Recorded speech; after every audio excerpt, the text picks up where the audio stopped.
pues he tratado de vivir mi voluntad. Amén. Padre, te agradecemos, Señor, que nos concedas, Señor, alabarte también, levantar nuestra voz y gozarnos, amado Señor, en hacerlo. Ayúdanos a todos, Señor, estamos en extrema necesidad de ti para poder predicar y para poder recibir la palabra, Señor. Toca nuestras vidas, abre nuestro entendimiento y danos hambre y sed de tu palabra, Señor. Lo necesitamos en el nombre de Jesús. Manténnos despiertos, alertas, con gozo, amado Señor, sabiéndonos grandemente privilegiados, que en gran parte de todo este lugar a ti te ha placido tenernos juntos para escuchar de tu palabra, Señor. Cuán grande gozo, Señor. Gracias, en Cristo oramos. Amén y amén.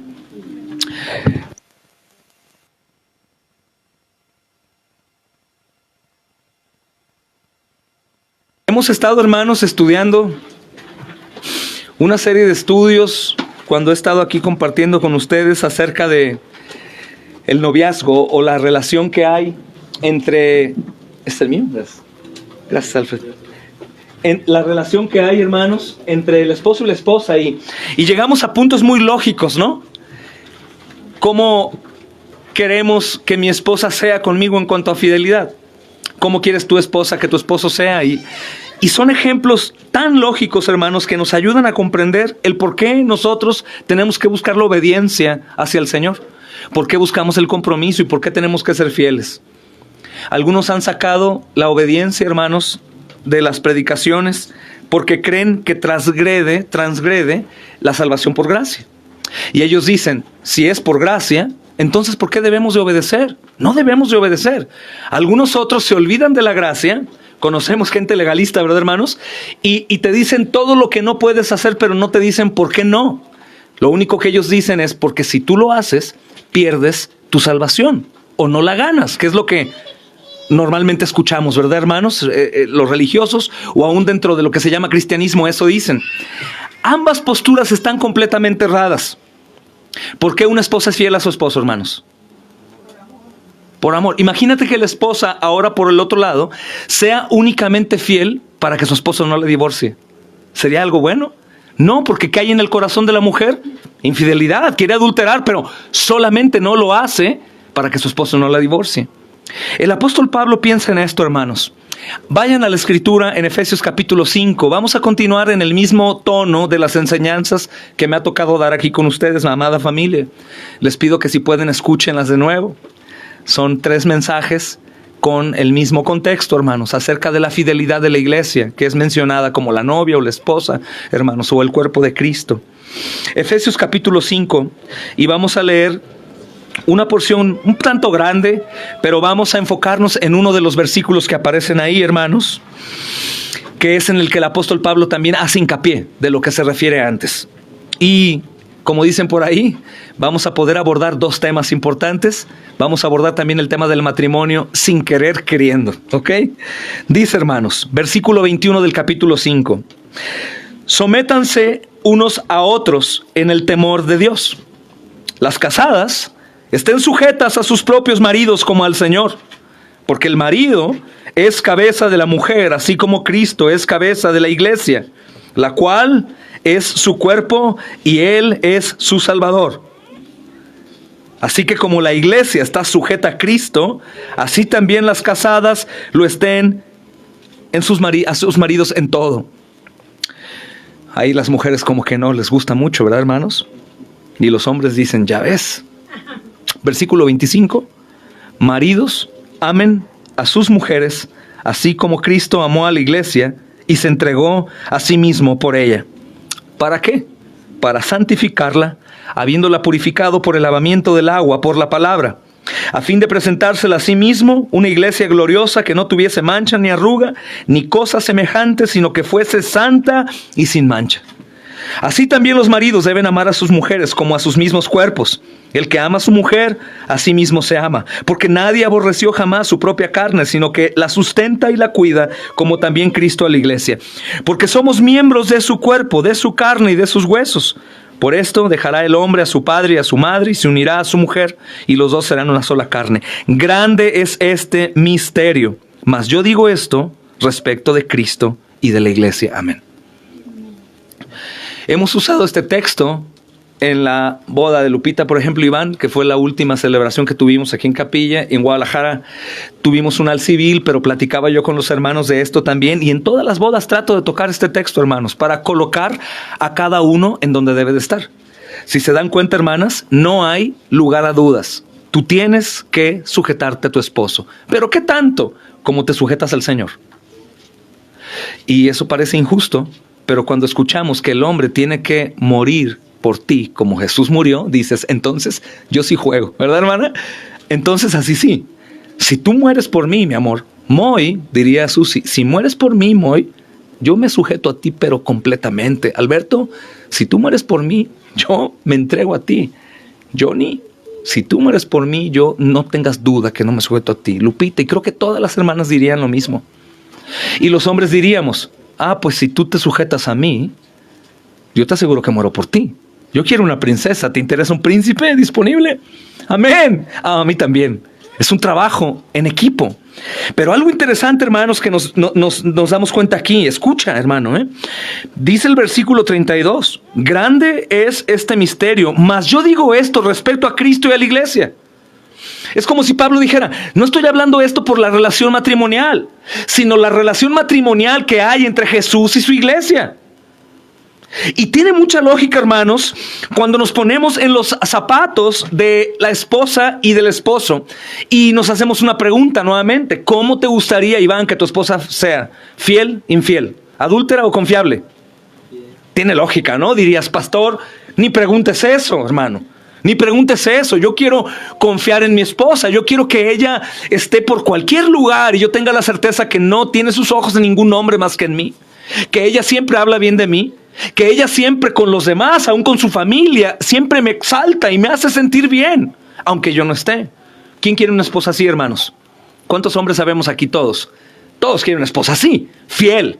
Que tengas a ojos cerrados la certeza de que ella siempre te es fiel. No únicamente en la parte del adulterio, hermanos, en poner sus ojos en algún hombre, sino en todo. Es una extensión misma de tu cuerpo, es tú mismo en ella. Cualquier prometida, cualquier novia que va a casarse también quiere, en sus sueños dice, quiero un esposo fiel. Y cualquier hermana aquí también le gustaría un hombre que nunca tenga ojos para otra mujer, sino solo para ella, ¿cierto o no? Amén. Y que te cuide, te trate y siempre hable bien de ti, aun cuando están enojados, ¿no? Y fíjate qué interesante, hermanos. Qué interesante es que podemos adjudicarnos esta predicación del apóstol Pablo a los Efesios como únicamente para el matrimonio. Pero el apóstol Pablo va más allá, dice la relación de la iglesia, hermanos. Voy a explicar solo un poco de algunas porciones, hermanos, y quisiera empezar, hermanos, en el sometimiento. Dice el versículo 21, sométanse unos a otros en el temor de Dios. Esto es bueno. Habla de someternos nosotros a Dios, las esposas a nosotros a las autoridades, hermanos, entre los hermanos, es decir, todos vivamos en humildad. ¿Ok? Y después dice, las casadas estén sujetas a sus propios maridos, hermanos. Y como queda duda por el pecado que hay en ustedes, hermanas, preguntaríamos, ¿pero cómo? ¿Cómo me sujeto? Como al Señor. Como al Señor, hermanos. Cuando nosotros leemos que como al Señor tenemos que ponernos a pensar, porque esta es una frase crucial, hermanos, porque matiza todo lo demás sobre este pasaje. Ha habido dos principales malas interpretaciones de esta frase, hermanos, cada cual favorece a cierta posición. La mala interpretación, hermanos, que favorece al marido, dice como al Señor, significa que la casada debe someterse al marido como si fuera él el mismo Dios. Y obviamente no. Yo he escuchado algunos que le dicen a su esposa, tú vas a hacer esto aunque sea pecado porque yo te lo digo, yo soy tu esposo. Y dice la Biblia que te sujetes a mí. Jamás el Señor nos invitaría a pecar, ¿o sí?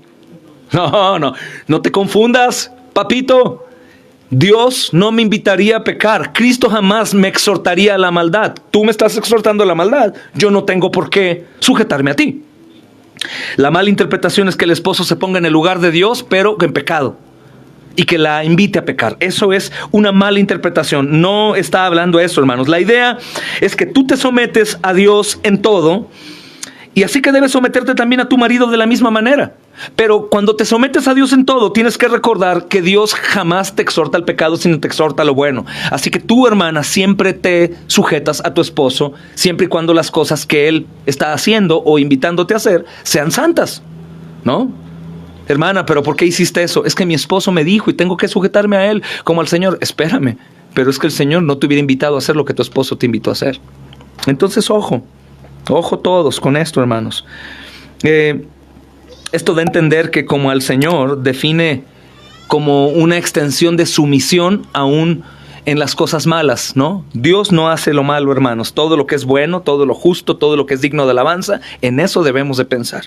No es el tipo de sujeción machista como algunos interpretan. Y este texto lo ven y supongo que alguien ya les ha dicho alguna vez, ese pastor predicó machismo. ¿Por qué? Sujetarte al hombre, ¿no? Yo no voy a hacer, porque tienen en mente un abuso en cuanto a la sujeción, ¿verdad, hermanos? Como que son pies las mujeres, ¿no? No es así. Esto es muy erróneo, hermanos. Es cierto que la casada tiene que sujetarse al marido con mucho respeto.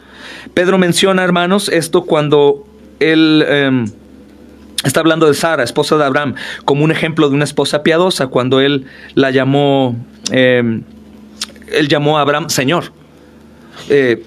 No es algo pecaminoso. El texto en realidad dice que tenemos que someternos, las mujeres tienen que someterse a su esposo como a Dios. No porque el esposo sea Dios, sino así como la esposa dice, yo a Dios sí obedezco, pero a ti no. No, es un error, hermanos. La realidad que el Señor quiere que haya esa sujeción. Señor, hermanos, es como Sara llamó a su esposo, y no en el sentido de Dios, sino en el sentido de ser la cabeza de su matrimonio. Eso es de mucho respeto, hermanos. Pero cuando leemos aquí que te tienes que someter completamente a Dios y así tienes que someterte a tu marido de la misma manera, hermana, tenemos que entender el contexto de lo que está tratando de decir el apóstol Pablo. No a lo pecaminoso, sino a lo santo. En ningún lugar en la Escritura dice que una persona tiene que someterse a su esposo como si su esposo fuera Dios. Porque no somos Dios y nosotros nos equivocamos, somos falibles, cometemos un sinnúmero de cosas atroces y el Señor no. Entonces el sometimiento no puede ser igual, mas significa en cuanto al respeto y el poderse dejar guiar por el esposo. Y que el esposo sí, hermanos, la Biblia dice que es la cabeza del hogar. Cuando en una familia hay dos cabezas en un hogar, ¿qué es un cuerpo con dos cabezas? Un monstruo. Cuando las hermanas, cuando las mujeres se ponen y aquí no me importa y tú vas a hacer, es una monstruosidad. Va en contra de Dios, hermanos. Completamente en contra de Dios.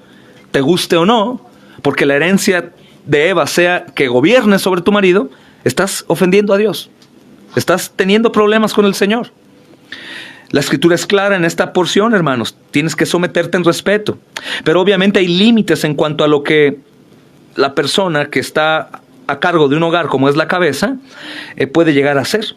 Hay límites, por ejemplo, que el gobierno espera de nosotros en cuanto a la sujeción al gobierno. También en el hogar hay límites los cuales nuestros padres esperan de nosotros en la sujeción como hijos. Y en ningún lugar de la Escritura se enseña una sujeción incondicional, sin excepción, sino solamente a Dios, solo a Dios, porque Él es el único que jamás nos va a exhortar al mal. Así que cuando un esposo le dice a una esposa cristiana, tú tienes que poner así las cosas como yo te digo, estén mal o bien, no me cuestiones porque yo soy la cabeza, yo voy a dar cuentas, hay un error, hermanos, muy grave, muy grave. Jamás Dios te invita a pecar. Tendríamos que tener un momento de meditación, porque podrías, hermana, llegar a violar la ley o a cometer el pecado de idolatría. ¿Por qué hiciste esto, hermana? Porque es que mi esposo me lo dijo y lo tengo que hacer porque la Biblia dice, no, nunca dejemos que el diablo entre. La mala interpretación que favorece a la esposa, por otro lado, hermanos, dice que como al Señor significa yo me someto a Él mientras mi esposo haga lo que el Señor quiera que Él haga. Entonces la esposa a menudo piensa que su trabajo de someterse a su esposo es siempre y cuando su esposo cumpla lo que Dios dice que debe de hacer. ¿Por qué digo? Supongamos que el esposo no es un cristiano, hermanos, muy comprometido o no es cristiano. Entonces la esposa cristiana dice, yo tengo que someterme a mi esposo siempre y cuando él sea cristiano y sea un buen cristiano. Si él no está haciendo la labor de un hombre bíblico, entonces yo tampoco la voy a hacer. No, tampoco es así, hermanas. Tampoco el apóstol Pablo enseña a los corintios que aun si estás casada con un incrédulo, tú tengas que comportarte como una cristiana, que tu actitud será de bendición para él. Hoy estudiábamos en Guadalajara eso, ¿verdad, hermanos? La actitud de un hombre santo impacta la vida de gente impía. Si estás casada tú con una persona que no es cristiana porque sus frutos te dicen que no es cristiano, entonces tienes que comportarte como una hija del rey y ser cristiana y continuar. Tarde o temprano, tu evangelio predicado por tu boca y el evangelio que manifiestas con tus obras harán una obra en tu marido, si el Señor así lo quiere, hermanos. Entonces, significa este texto que las casadas se sujeten a ellas mismas en el temor de Dios para poderse sujetar a un esposo que no es Dios. Que ellas se sujeten a sí mismas al Señor para que ellas puedan sujetarse a su esposo, hermanos. Que nosotros los hombres, hermanos, hagamos nuestra parte. Morir por nuestra esposa. Y esto significa muchas cosas, hermanos. Muchas cosas. Significa dejar lo que nosotros siempre anhelamos. ¿Te das cuenta que el hombre siempre quiere su espacio, su tiempo, su diversión, su descanso? Y la esposa necesita de nosotros la atención, el oído. Y nosotros somos muy egoístas y estamos pensando solamente en el deporte, en la película, en el libro. Y la esposa quiere platicarte y no hay atención. Aún en esos pequeños detalles tenemos que rogar a Dios que nos enseñe a morir, porque ellas por naturaleza en Cristo están demandando eso. Atención. Las esposas no me dejarán engañar. Si nosotros tenemos bien atendida esa parte, ustedes se comportan como unas princesas siempre, hermanas, ¿verdad? Pero bueno, se esfuerzan. ¿Verdad, hermanas? Entonces, hermanas, podrían tomar esta enseñanza primeramente en esta porción como esposas. Sujétense a ustedes mismas como a sus propios maridos. Así como se sujetan al Señor, ustedes se toman de Él, confían en Él, le hacen caso en lo que Él dice. Asimismo háganlo ustedes mismas para con el esposo. Porque en pocas palabras, hermana, no lo estás haciendo únicamente para tu esposo. Lo estás haciendo para el Señor. Lo estás haciendo primordialmente para el Señor. Lo estás haciendo por el bien de Cristo, de la iglesia, del testimonio. Estás haciendo esto porque sabes que el Señor te exhorta a hacerlo, porque es agradable a su vista, así que hazlo. Le agrada al Señor. Aunque obviamente estamos hablando de la primera palabra que leímos en el versículo 21, sométete. Y eso habla de humildad. Porque a nadie nos gusta estar por debajo de nadie, aunque esa no es la intención de la Biblia. No dice que nos pongamos abajo, hermanos, sino en una posición que el Señor ha demandado que sea. ¿Y por qué te platico todo esto? Porque quisiera no que nos enfocáramos solamente en la parte del matrimonio, sino que en la lógica que esto presenta cuando hablamos, como Pablo, de él y la iglesia. Escucha. Si el apóstol Pablo está dándonos un ejemplo en el matrimonio de cómo la iglesia tiene que ser con Cristo, insisto, ¿cómo la esposa tiene que ser para con el marido? La esposa dice, pues es que el marido tendría que ser también así. Sí, por eso, ahora vayamos a la iglesia. Si el marido dio su propia vida por nosotros, ¿cómo nosotros como esposa de Cristo tenemos que ser? En ocasiones yo he enseñado también que cuando una esposa es rebelde hacia con su esposo, el ejemplo más vívido aquí en Efesios capítulo 5, versículo 21 al 31, hermanos, al 32, es que como si una iglesia se pusiera al tú por tú con Jesús. Que insisto, tenemos que tener mucho cuidado porque lo vemos así como un agraviante porque el Señor ordena que cada uno tenga su lugar. Pero tenemos que tener mucho cuidado al compararnos como al mismo Señor. No podríamos demandar la obediencia a nosotros, la sujeción a nosotros, como si fuéramos Dios. Eso es lo que tenemos que interpretar bien. Sino más allá de eso, la esposa, más allá de sujetarse a mí como hombre, tiene que sujetarse al Señor, hermanos. Y aún tendría que desobedecer o no sujetarse a su hombre si el hombre le exhorta al pecado. Pero por eso Pablo dice, hermanos, en el versículo 32, grande es este misterio, mas yo digo esto respecto a Cristo y la iglesia.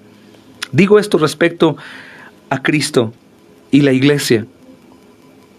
¿Por qué, hermanos, tenemos nosotros razones para sujetarnos a Cristo?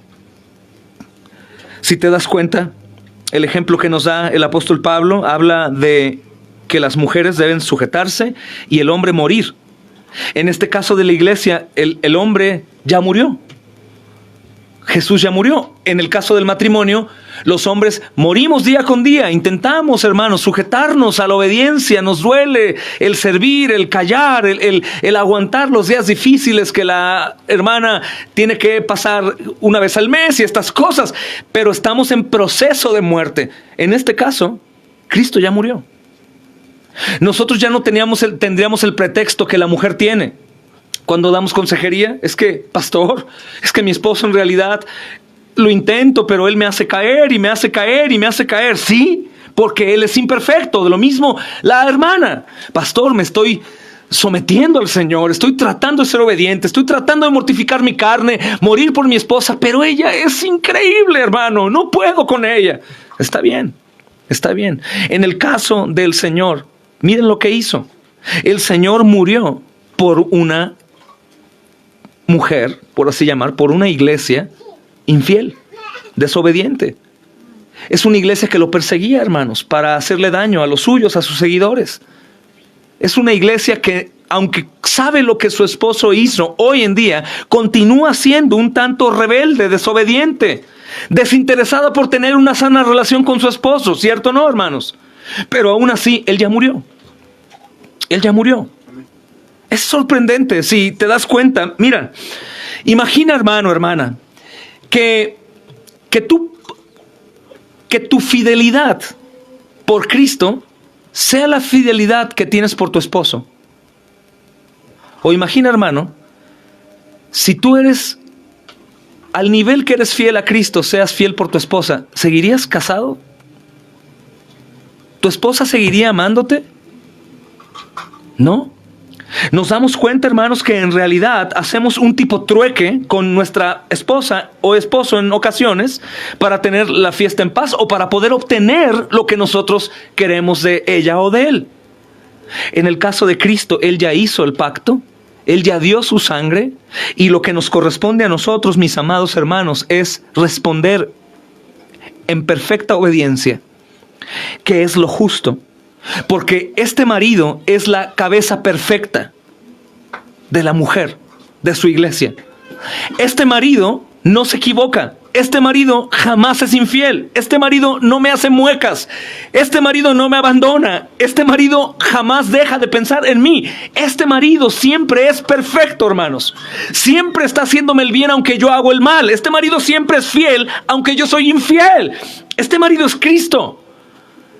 Y por eso el apóstol Pablo pone este ejemplo en la pareja. Si nosotros por lógica respondemos, yo quiero que mi esposo sea fiel, yo quiero que mi esposa sea fiel, que no sea adúltera, que persevere en las labores que ella tiene, quiero que ella se sujete a mí, que sea una esposa piadosa, que no sea una esposa que esté coqueteando, quiero que sea una esposa que constantemente piense en mi bien, que me atienda. Ok, ahora ¿qué crees que Cristo demanda de su esposa? ¿O cómo podríamos nosotros exigir más de nuestra esposa de lo que Cristo exige por la suya? Es sorprendente, hermanos. Por eso el apóstol Pablo, hermanos, no termina su sermón sino hasta decir el versículo 32, grande es este misterio, mas yo digo esto respecto a Cristo y la iglesia. Me gusta mucho hablar de esto, hermanos, y meditarlo, porque cuando la iglesia entiende esto, los predicadores pueden comenzar a dar otro tipo de alimento. En lugar de tratar de meter la comida a la boca a la fuerza, la misma iglesia está abriendo su boca espiritualmente hablando para recibir el alimento, porque ya no hay una exhortación a la perseverancia, sino que es lo mismo que una esposa fiel hace por un esposo que la ama.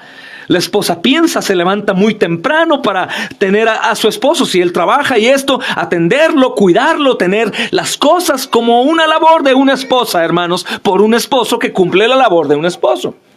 De la misma manera la iglesia, cuando entiende esto, que está sumamente agradecida con un esposo que sí es perfecto, no como el esposo terrenal, la iglesia no necesita que la empujen. Imagina, hermana, que tú necesitaras que tu papá te recordara que tienes que ser fiel a tu esposo para ser fiel. Imagínate que vas a terapia con tu padre, tu madre, un hermano y te dice, oye hermana, oye hija, tienes que ser fiel a tu esposo. Ah, sí es cierto, no me acordaba. No, ¿verdad, hermano? Entonces, ¿a poco creemos que la iglesia necesita un recordatorio para serle fiel a su esposo perfecto? No. Entonces, cuando nosotros creemos, hermanos, que la predicación que exhorta a la responsabilidad y a la obediencia es gravosa, es como si pensáramos entonces que la exhortación a tu esposa para que sea obediente y fiel es gravoso. ¿Es gravoso? No. Diríamos, es lógico. ¿Qué, no te casaste, hermana? Sí. ¿Y qué prometiste en el altar cuando te casaste? Fidelidad. ¿Hasta cuándo? Hasta la muerte. Nosotros estamos en desposorio con Cristo y lo único que falta, hermanos, es la fiesta. ¿Cómo estabas, Lupita, cuando estabas preparando los últimos detalles de tu fiesta? Tu vestido puesto. ¿Acaso querías manchar tu vestido? ¿Acaso querías ir con otros hombres o ver o hacer cosas? ¿O queríamos los cristianos una despedida de soltero como el mundo la hace? ¿Por qué no? Porque amo al esposo que Dios me dio. ¿Cómo nosotros como iglesia entonces tenemos que estar aquí? ¿Tenemos que recordar que tenemos que ser fieles? ¿Tienen que llamarnos a decir, por favor, sé puntual? ¿Por favor, esfuérzate? No. ¿Nos tiene que pesar, hermanos, cuando nos duele una piernita para ir al culto? No, porque no me pesa atender a mis hijos en la casa aunque te esté enfermo. No me pesa atender a mi esposo si yo le soy fiel y atenderlo aunque me duela todo mi cuerpo. Yo continúo siendo madre, continúo siendo esposa. Nosotros continuamos siendo la novia de Cristo siempre hasta que Él venga para casarnos en las bodas del Cordero, hermanos. Y no necesitamos ser impulsados y corren, hermanos. Recuerden que tienen que ser fieles, tienen que ser puntuales, tienen que gozarse. No es lógico. La única manera que la iglesia no responda de esta manera es que la iglesia en realidad no se sienta vestida, lista para esperar al esposo que está próximo a venir. Es como si tu esposo te dijo, oye, ya renté el salón, ya te compré el vestido, póntelo, vengo a las 5 por ti.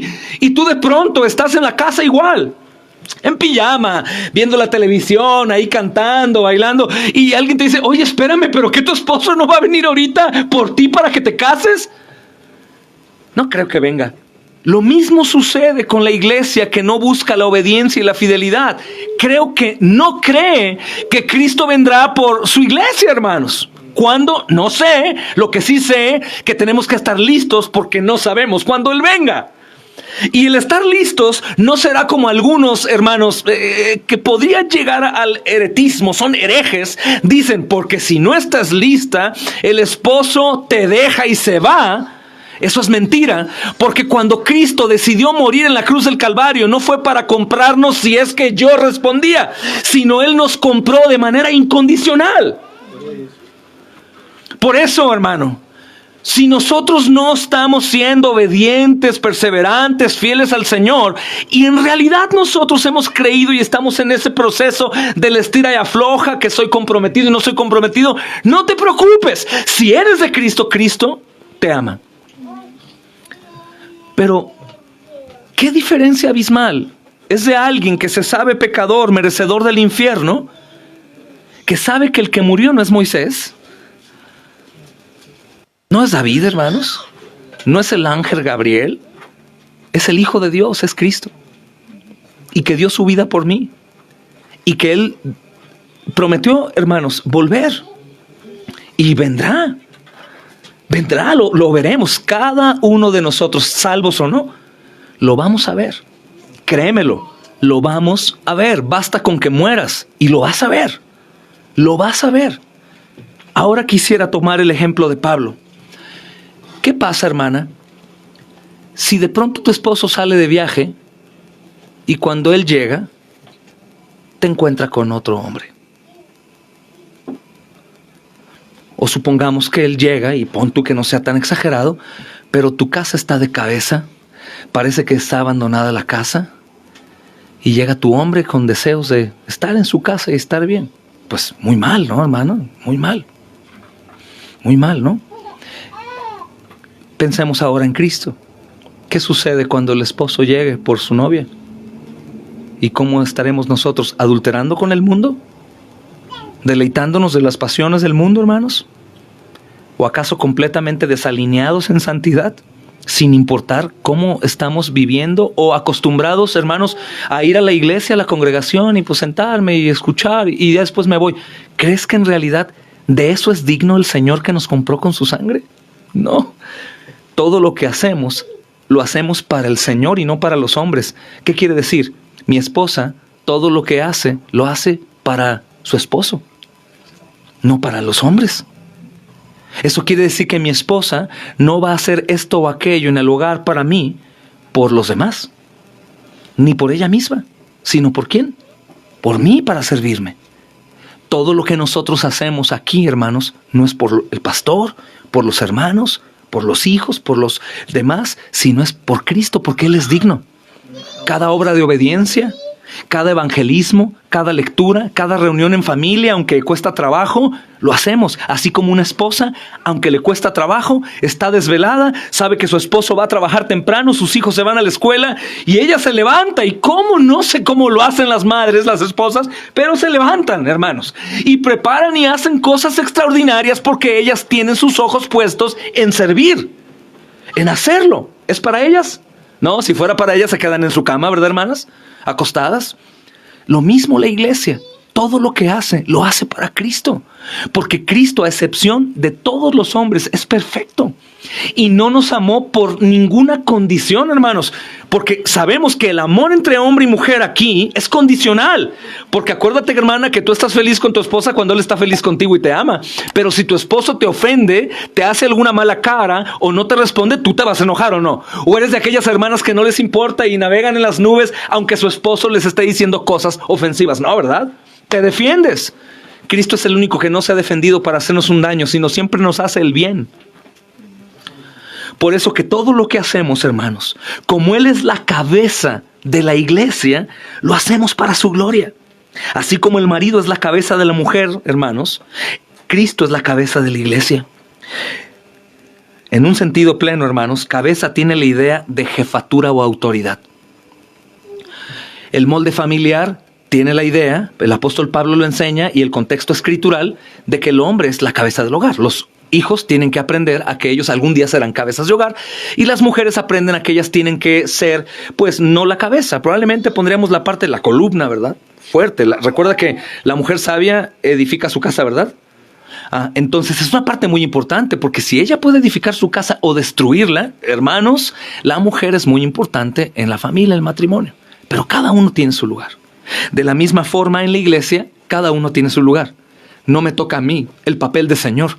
Yo no puedo decidir, mis amados hermanos, qué hacer o qué no hacer. O decir, pues hoy me congrego, hoy no me congrego, hoy oro, hoy yo no oro. Porque sería tan insensata esa actitud como la actitud de una esposa necia e insensata que decide ser la cabeza de su matrimonio cuando Dios dice que la cabeza es el hombre. Que esto es más normal, que eso pase en una pareja del mundo. Pero ¿cómo nosotros podríamos describir, hermanos, a una iglesia que toma la acción y las decisiones y hace lo que quiere cuando hay una cabeza que es Cristo, que es el esposo? Diríamos, no, es una iglesia completamente errada, porque ellos hacen lo que quieren, como quieren, cuando quieren, sin importar que el Señor, su esposo, ya les ha dicho cómo tienen que hacer las cosas. Lo más hermoso y lo que me motiva mucho, mis amados hermanos, es que esta jefatura, este gobierno, es un gobierno perfecto. Es un gobierno amoroso, hermanos. Es un gobierno paciente. Es un gobierno que escucha todo el tiempo. Es un gobierno que está siempre a nuestro lado. Es un gobierno que ve por nosotros. Es un gobierno que ciertamente llevó nuestras enfermedades, sufrió nuestros dolores, aunque nosotros lo tuvimos por azotado y por herido de Dios y abatido. Es un gobierno que fue, hermanos, escuchen bien, Isaías 53 lo describe perfectamente bien. Angustiado y afligido, no abrió su boca, y él, por amor a su esposa, fue llevado al matadero mudo. Aunque su esposa tuvo que ser salvada por él porque esa novia era infiel. ¡Wow! En lugar él de responder como tú y como yo a nuestra esposa y enojarnos con ella y denunciar, es como si calláramos y le ayudamos a arreglar sus errores. Imaginemos, ¿no? Oseas lo describe bien y lo he platicado mucho, pero imagínate que tu esposa se va de adúltera. ¿ok? Y tu esposa cae en un hoyo horrible con estiércol, se corta, se fractura, se mancha, huele horrible, y tú eres el traicionado, pero tú bajas a ese hoyo, ¿ok? Te ensucias, te cortas, la tomas, la levantas, es su error, la sacas de ahí, a lo mejor está ahogada, le das respiración, le das ahí reanimación, la limpias, la lavas, le curas las heridas, le ayudas en la fractura, le das de comer, la cuidas, la abrazas, la llevas a tu casa. Cualquier amigo diría, qué hombre tan más tonto. Tu esposa te está traicionando y mira lo que tú estás haciendo. En el caso de Cristo, pues por supuesto que no podemos decir qué hombre tan tonto. Al contrario, hermanos, nosotros decimos, qué sabiduría, qué amor, qué misericordia, porque este esposo sabía que si él no hacía esa obra, nosotros pereceríamos. Él sabía que si no pagaba nuestra cuenta y no nos daba vida y nos sustentaba y nos protegía, nosotros moriríamos. Y no una muerte en la carne, sino para el infierno. Este esposo no le importó mi suciedad y la tuya. Este esposo no le importó lo que hicimos antes de Cristo. Fornicación, adulterio, borracheras, tal vez drogas, hermanos, ira, contienda, idolatría. No le importó. Él nos toma del mismo lugar en donde nosotros llegamos por serles desobedientes a Él. Y Él en amor nos toma, nos recoge, nos da vida, nos limpia, nos lava, nos ama, nos lleva a su casa a vivir, hermanos. Y todavía este esposo que está ausente, que hoy no está aquí cara a cara, porque si estuviera aquí y él fuera el primero a llegar a la reunión, nada que nos vemos a las 9:30 y llegamos a las 9:35, 9:40, te aseguro que llegamos antes, hermanos, antes de que él llegue. Aunque nosotros no lo hacemos porque no lo vemos, él continúa estando en el trono, amándonos, siendo fiel, siendo constante en proveer, en cuidarnos, en defendernos. Es el esposo perfecto, hermanos, que no nos desecha aunque nosotros cometamos errores, que no nos pelea, hermanos, cuando nosotros le somos desobedientes, que en ocasiones disciplina, pero curiosamente esa disciplina siempre termina en hacernos un bien. Cristo es perfecto, el perfecto esposo. Por eso no necesitamos motivos para obedecerle. Los jóvenes no necesitan ser exhortados para obedecer a este esposo, a este Señor. Las hermanas, los hermanos, no necesitamos poner en nuestros grupos, hermanos, sean puntuales. ¿Por qué? Porque nuestro esposo es digno de toda honra, de toda gloria, de toda alabanza, de toda fidelidad, hermanos. Por Él nosotros vivimos. Por Él nosotros tenemos dinero para poder pagar nuestras necesidades. Por Él nosotros tenemos salud, hermanos. Por Él nosotros tenemos la Santa Escritura. Por Él seremos salvos de la ira venidera. Por Él viviremos con Él por la eternidad, siendo malos. Por eso la esposa dice, es que si mi esposo fuera así, yo podría cumplir. Es que yo conozco a una amiga que tiene un esposo que es tan bonito con ella, le compra, le hace, le atiende, la ama, la trata como joya. Ok, nuestro esposo que es Cristo, así lo ha hecho. Y nosotros no estamos respondiendo como Él debería de recibir, ¿verdad, hermanos? A veces nos volvemos en muchas palabras y poca acción, pero la exhortación, hermanos, es esa. Hermano, hermana, de la misma forma que nosotros queremos que nuestra pareja nos sea fiel y cada uno en el matrimonio cumpla con su rol, de la misma forma el apóstol Pablo enseña que esto es con referencia a Cristo. ¿Qué hace una mujer parándose encima de la cabeza o dándole instrucciones a la cabeza? Nada, es absurdo. Eso es una actitud anticristiana. Hermanos, eso no tiene nada que ver con la actitud de una iglesia que adultera con el mundo teniendo un esposo que nunca comete errores. Deberíamos todos decir, no, a mí el pastor ni me tiene que exhortar. Yo tengo el deseo en mi corazón de serle fiel a mi precioso esposo, que es perfecto, mi Cristo. Lo estoy esperando ya. De hecho, día con día me esfuerzo, no por temor a que algo pase o él me deje de amar o me divorcie. No, jamás. Su sangre fue derramada para lavarme y ya no se lava, hermanos. Sino que Él es digno de que yo esté listo para Él. Él es digno de que yo medite en su palabra, de que yo hable con Él, de que yo recurra a Él. Al esposo le gusta que la esposa le diga, tengo miedo, tengo frío, ayúdame, cúbreme, cárgame esto, hazme el otro. La iglesia tiene que sentir la misma necesidad por su esposo, a menos que la iglesia dude que el esposo es fiel o la iglesia se sienta que es soltera y no hay un esposo. Pero necesitamos, hermanos. Y cuando esta mentalidad está en cada uno de nosotros, mis amados hermanos, ¿saben qué sucede? La iglesia es avivada. Porque cada uno no viene por los demás. Cada uno va a sus congregaciones por amor al Señor que los convoca y que nos va a hablar a través de un miserable pecador que es predicador. Y dices, hoy me va a hablar mi esposo. No tengo tiempo de hablar con el mundo. No tengo tiempo de ir al baño. No tengo tiempo de ir a nada. Lo único que quiero es que mi amado me hable. Así que nadie me moleste. Niño, cállate. Despiértate tú también, que el novio va a hablar. Todos pongan atención, porque nuestro esposo va a hablar. Por eso llego puntual, por eso oro, por eso leo, por eso trato de hacer la obra que mi esposo me ha encargado hacer. Por eso estoy encargándome de la casa en donde mi esposo llegará un día y me verá. Y yo quiero, no sé tú, pero yo quiero. Yo sé que Dios es feliz, pero yo quiero ver a Cristo sonreír. Si tú te imaginas que Cristo no sonríe, pues estás equivocado. Él tiene un cuerpo. El mismo cuerpo que fue crucificado es el cuerpo que resucitó en gloria. Pero Él tiene dientes, tiene sonrisa, hermano. Tiene ojos, tiene manos. Probablemente tiene vellitos en sus brazos. Y cosas como nosotros igual. Yo quiero ver a Cristo sonreír cuando venga por nosotros. Yo lo quiero ver gozoso. Y que esa sonrisa no solamente sea por el gozo que a Él le produce venir por la iglesia universal, sino que sea una sonrisa de gozo por mí. Y creo que tú también quisieras que sea una sonrisa de gozo por ti.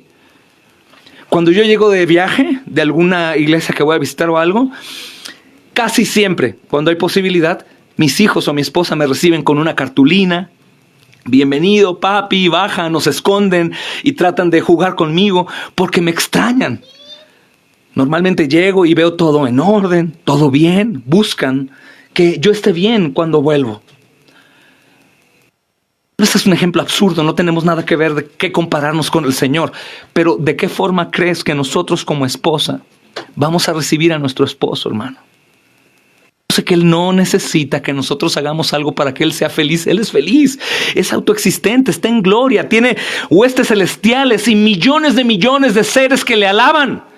Pero si Él murió no solamente de manera generalizada, sin saber a quienes salvó, sino Él en la cruz del Calvario tenía tu cara y tu nombre ahí, entonces lo mínimo que podemos hacer es tratar de ser fieles todo el tiempo. Y cuando no podemos serle fieles, tenemos que pedirle, Señor, mi amado, ¿podrías darme de tu gracia para yo poderte ser fiel? Había un predicador que decía, no recuerdo el nombre, dame lo que necesito para hacer lo que tú me pides. ¿Por qué? Porque Él es digno, hermanos. Porque Él es digno. Porque Él te amó a ti personalmente. Por eso nadie tiene que exigirte, empujarte. Síguele, hazlo. No, hermano. Sería tan absurdo como que a ti, mi hermana, alguien te esté diciendo, recuerda que tienes que ser fiel, recuerda que tienes que hacer de comer, recuerda que tienes que hacer esto, atender a tus hijos, a tu esposo. Sería una locura. La esposa voltea y le dice, no estés mal de la cabeza. Yo soy esposa, yo soy madre y yo sé lo que tengo que hacer. Lo mismo la iglesia, hermanos. Lo mismo la iglesia. La esposa de Proverbios 31, la mujer de Proverbios 31, la mujer virtuosa, siempre adjudicamos ese proverbio a una mujer en particular. Yo se lo he dedicado a mi esposa, que es una mujer virtuosa, pero ¿por qué no lo ponemos a la iglesia como la esposa de Cristo? Y buscamos ser una mujer virtuosa, hermanos, que hace buenas obras, que atiende las cosas, que está constantemente pensando en su familia, que es la iglesia, que aún se desvela por hacer el bien y que su marido, ¿qué dice? Y sus hijos le alaban. Deberíamos de pensar en eso, hermanos. Deberíamos de pensar en esto. Y bueno, me gustaría tomar más tiempo, pero ya hemos tenido lo suficiente por hoy, hermanos, para continuar después. Y seguiremos con esta serie acerca de nuestra responsabilidad acá, hermanos. Este pasaje pone el punto claro y hace un énfasis muy fuerte, hermanos, en cuanto a cuál es la parte que nosotros tenemos y cuál es la parte que la cabeza que es Cristo tiene. Y aquí en donde no tenemos escapatoria es que, a diferencia de yo como esposo y tú, hermano, como esposo, tienes errores y la esposa tiene muchos pretextos para no siempre hacer esto, nosotros no tenemos pretextos con nuestro precioso Salvador. Nuestro Cristo nos ama tremendamente, aun cuando nos equivocamos y hacemos el mal. Él está, hermanos. Cuando tenemos una enfermedad, Él está. Cuando tenemos padecimiento económico, Él está. Siempre está nuestro Señor, porque Él prometió estar y Él cumple lo que promete. Ciertamente estoy con ustedes todos los días, hasta el fin del mundo. Y algún día lo vamos a ver cara a cara. Cara a cara. Desde hoy te exhorto que pienses en eso. Como esposa, vas a recibir a tu esposo cuando Él venga. Si tienes pretextos del mundo que te distrae, es una cosa, pero dime un solo pretexto para no serle fiel al esposo, que es Cristo. No encontramos ninguno, ¿verdad, hermanos? Cristo es la cabeza de la iglesia, hermanos, y la iglesia tiene que estar sujeta a Cristo para su gloria. Amén. Vamos a orar, hermanos. Señor, te agradecemos el grande privilegio que tú nos das a cada uno de nosotros para recordar esto. En nuestra naturaleza pecaminosa nos quejamos, Señor. Tratamos de buscar pretextos para no obedecer, pero estos pretextos y estas autojustificaciones son siempre relacionadas con la situación o con los demás o con nosotros mismos. Pero nadie de nosotros podría encontrar nada santo y justo que nos justifique basados en tu fidelidad y en tu amor. Señor, cuando nadie nos ama, tú nos has amado. Cuando nadie está con nosotros, tú estás con nosotros. Cuando todos nos abandonan, tú estás con nosotros, Señor. Cuando nosotros pecamos, Señor, somos juzgados por los hombres, pero tú nos cubres, porque tu propio cuerpo se puso en la cruz para ser castigado en nuestro lugar. Siempre estás, siempre quieres hacernos el bien. Y aun cuando nos disciplinas, amado Señor, aun cuando nos disciplinas, lo haces con amor. Señor, enséñanos a desear todas tus cosas santas, no motivados por nada más, sino solo por ti. Eres tan precioso, Señor. Eres tan glorioso, amado nuestro. Ayúdanos, Señor bendito, a poder vivir nuestras vidas cristianas, Señor, no basados en nada ni en nadie, sino solo en ti. De manera particular, cada uno ha de dar cuentas, cada uno se va a presentar delante de ti de manera independiente. Ayúdanos a sentirnos con ese temor reverente, pero también con ese amor. En la cruz del Calvario no estabas pensando en un edificio, ni en un grupo de personas que no conocías y sus nombres no sabías, sino en la cruz del Calvario estabas ahí resistiendo y muriendo por mí y por mis hermanas y por mis hermanos de manera particular. Y cuando tú dices que amas a tu iglesia, se lo dices a cada uno de nosotros de manera personal. Oh Señor, ayúdanos, bendícenos, Señor. Esta fidelidad, amado Señor, que nosotros te debemos, no es motivada por nada, sino solo por tu fidelidad y porque tú eres digno, Señor. Enséñanos a todos a desearlo, Señor. Danos hambre de tu palabra, pues ¿qué esposa no quisiera hablar con su esposo y que su esposo hable con él? Danos deseo de orar, Señor, porque ¿quién no hablaría con sus seres amados, Señor? Danos deseos, amado Señor, de guardar nuestros ojos del mundo, nuestros oídos, nuestras manos, nuestro cuerpo, así como cualquier esposa quisiera que su esposo sea y viceversa, Señor. Ayúdanos a todos a hacerlo para tu gloria. En este contexto entendemos cuando tú nos dices que todo lo que hagamos lo hagamos para ti, Señor. Te damos a ti la honra y la gloria. Y sí, Señor, entendemos que tu iglesia vale todo aquí en la tierra. Y entendemos el por qué podríamos llegar aún a morir para la gloria de tu nombre. Porque tú eres el esposo fiel y digno de todo esto, Señor. Te agradecemos, Señor. Sé que tu palabra no regresará a ti vacía. Y sé, Santo Espíritu de Dios, que aún antes de que yo terminara esta enseñanza, tú ya estabas obrando en el corazón de los tuyos. Y por eso te agradezco, Señor. Nos entregamos a ti, te pedimos protección, amado esposo, para que el enemigo no pueda robar la semilla que hoy se sembró. Queremos ver fruto, mi Dios, por favor, concédelo en el nombre de Jesús. Amén.